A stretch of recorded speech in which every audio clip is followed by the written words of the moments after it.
5 ஆண்டுகளுக்கு ஒரு முறை தேர்தலை சந்திக்க நம்பிக்கைய நாங்க பெறணும். ஆனா யூபிசி தேர்வில் வெற்றி அடைஞ்சு IAS, IPS போன்ற பொறுப்புகள்ல அமரும் உங்களுக்கு அப்படிப்பட்ட ஒரு தேவை அமையவில்லை.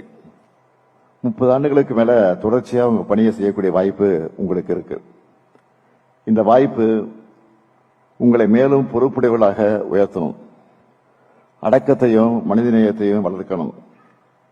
அதிகாரிகள் என்றால் அலட்டலா இருக்கணும்னு அவசியம் இல்லை. சாதாரண மக்கள் கிட்ட கூட அன்பா பண்பா நடந்துகிட்டு அதுதான் உங்க பேரை காலத்துக்கும் நிலைக்க செய்யும்.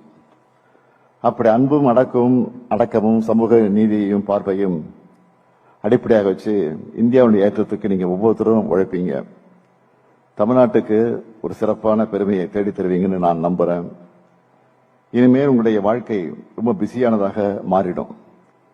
என்னை சுற்றி இருக்கக்கூடிய IAS ஆபீசர் பாருங்க, ஆபீசர்லாம் நீங்க பார்த்திருப்பீங்க. ரெஸ்ட் என்பது பெரும்பாலும் கிடையாது. அப்படிப்பட்ட கேரியரா நீங்க இருந்து உங்களுக்கு நான் பர்சனலா அட்வைஸ் தர நினைக்கிறது, அதிகாரிகளா நீங்க நாட்டை கவனிக்காவிட்டாலும் ஆனால் கவனிக்கக்கூடிய சூழ்நிலைக்கு இன்னைக்கு வந்திருக்கிறீங்க. உங்க வீட்டையும் குடும்பத்தையும் அதே அக்கறையோடு நீங்க கவனிக்கணும்.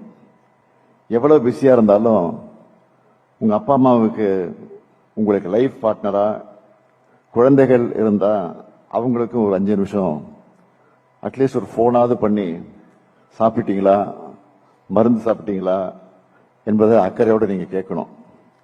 இந்த அக்கறை அன்பும் தான் உங்க கேரியர் டெவலப்மெண்ட்ல பெரிய துணையா இருக்கும். இப்போ உங்க கனவு நிறைவேறிடுச்சு. இனி மக்களுடைய கனவுகளை நிறைவேற்ற இன்றிலிருந்து நீங்கள் புறப்படுங்கள். All the best. உங்களைப் போல இன்னும் பலரை நம்ம திராவிட மாடல் அரசு உருவாக்குவதற்கு தொடர்ந்து துணை நிற்கும்.